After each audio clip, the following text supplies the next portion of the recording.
فأصحاب الميمنة ما أصحاب الميمنة وأصحاب المشأمة ما أصحاب المشأمة والسابقون السابقون.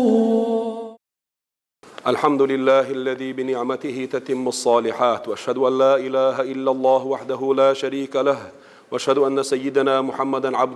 Хвала Аллаху, по милости которого совершаются благие дела. Я свидетельствую, что нет божества, достойного поклонения, кроме Аллаха, и что наш господин Мухаммад – его раб и посланник. О Аллах, благослови и приветствуй миром нашего господина и любимца Мухаммада, его семью и сподвижников. О рабы Аллаха! Я завещаю вам и своей грешной душе бояться Всевышнего Аллаха. Бойтесь же Его и повинуйтесь Ему, ведь поистине Аллах с теми, кто богобоязнен и кто творит добро. Дорогие мусульмане, Всевышний одарил нас великой милостью, позволив нам застать это благословенное время, 10 дней Зуль-Хиджи, которых посланник Аллаха, да благословит его Аллах и приветствует, назвал наилучшими днями. На величие и почет этих 10 дней и ночей указывает и то, что сам Господь миров поклялся ими в своем священном Коране, сказав: «Клянусь рассветом и клянусь 10 ночами». Тут имеются в виду 10 ночей и дней Зуль-Хиджи, и сам факт того, что Всевышний Аллах поклялся ими, служит указанием на их великое место в исламе. 9 и 10 дни этого месяца – это самые великие дни.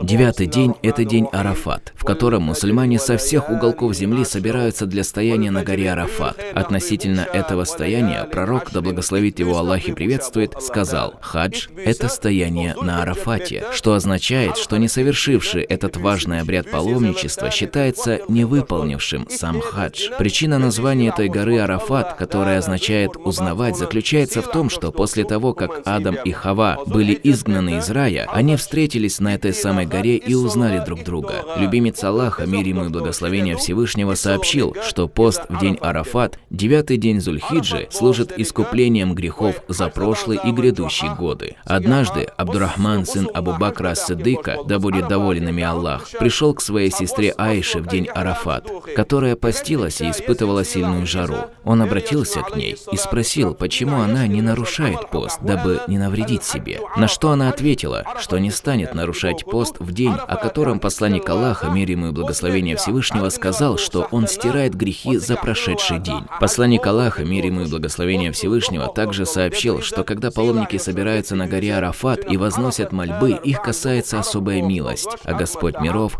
хвалится ими перед своими ангелами. В другом хадисе также сказано, что нет ни одного дня, в котором Всевышний избавляет рабов от огня ада, как он делает это в день Арафа. Имам Малик передает в своем сборнике Муватта, что в день Арафат Иблиса постигает невиданная доселе низость, слабость и презрение, когда он видит паломников, обращающимися ко Всевышнему Аллаху и достигающими его особую милость. В день Арафат посланник Аллаха, мир ему и благословение Всевышнего, поведал, что к нему спустился ангел Джабриль и сообщил, что Господь миров простил грехи всем паломникам, находящимся на Арафате и Муздалифе. Умар ибн аль-Хаттаб, да будет доволен им Аллах, спросил, будут ли прощены грехи и тем, кто придет после них, или это касается только их, на что пророк, да благословит его Аллах и приветствует, сказал, что Всевышний Аллах прощает каждого, кто будет стоять на Арафате. Как мы сказали ранее, Арафат – это место, где встретились Адам и Хава. Но рядом с этой горой есть также место, называемое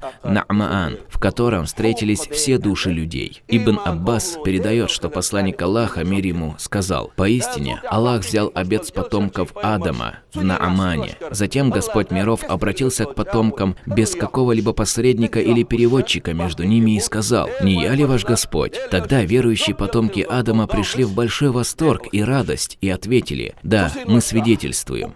Все посланники и пророки, которые пришли к людям после этого, были отправлены Аллахом, чтобы напомнить людям про тот взятый обет. Первым человеком, ответившим на вопрос «Кто ваш Господь?», является Господин всех творений и предводитель посланников Мухаммад, да благословит его Аллах и приветствует. Наш пророк, мир ему и благословение Всевышнего, сказал: «Самая лучшая мольба – это мольба, вознесенная в день Арафат». Он также побудил верующих часто произносить слова «Ла илаха иллаллаху вахдаху ла шарика лах, лахул мульку ва лахул хамду ва хуа аля кулли шайин кадир».